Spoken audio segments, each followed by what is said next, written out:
Hi, this is Jim Wallace with Stamp Out Depression, Augusta, Part 2. Do we need more information to prove that depression is a brain disease? I think we do. I think that a lot of people don't quite get that depression is a brain disease, and that the more evidence we have to prove that, the better.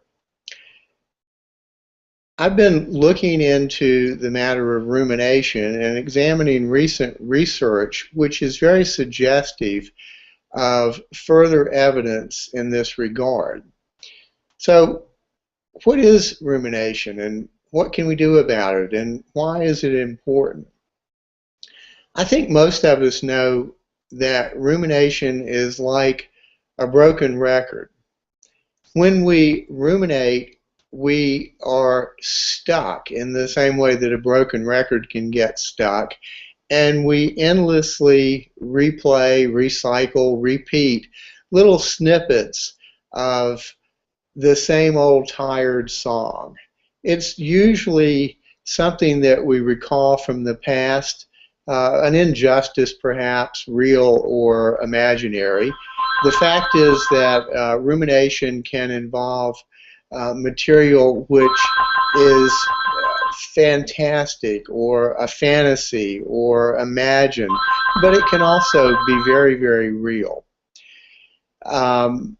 It almost doesn't matter because the fact is that it's always negative and it never really involves anything that has to do with problem solving. In fact, rumination is an endlessly cycling downhill curve, which is the opposite of problem solving. When we ruminate, we become more and more negative, we become more and more hopeless, we feel helpless, we feel stuck, and the fact is that people who are depressed are stuck enough. On my website, I have an article about things we can do to help ourselves with rumination, but the fact is that these are extremely difficult things for people who are depressed to do. It sounds easy to get yourself out of a mire, but when you're depressed, even things that are simple are very far from easy. It's the nature of depression. Now, as I examine the recent research concerning depression, what I find is that there is a great deal of information suggesting that rumination is a very strong, very major risk factor for depression. And there is also information from imaging studies that show that at least in some populations of young people with a history of depression, there are hyper-connected cognitive and emotional neuronal pathways in the areas of the brain believed to be associated with rumination. It may be that rumination has some adaptive properties in people who aren't depressed, but it's quite clear that for people who seem to be subject to depression, rumination is a risk factor and an activity very strongly associated with depression, and probably an activity which tends to make depression far worse.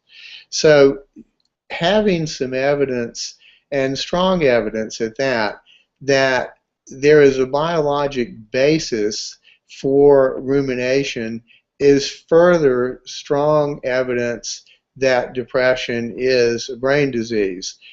I encourage you to look into this, to read the material on my website concerning depression and rumination. My goal is to stamp out depression worldwide. Effective treatments such as transcranial magnetic stimulation are available for depression. we know a great deal about treating depression in Augusta, Georgia, and around the world. I know that as a psychiatrist in Augusta, I can treat a very limited number of people. But if you will help me to spread the word about the nature of depression, its biologic origins, the fact that it's a brain disease, its signs and symptoms, and effective treatments for depression, you and I may be responsible for saving the life of someone we've never met, never seen, and won't ever hear about. This has been Jim Wallace sharing information which I hope will help us to stamp out depression worldwide. Thank you so much for watching this.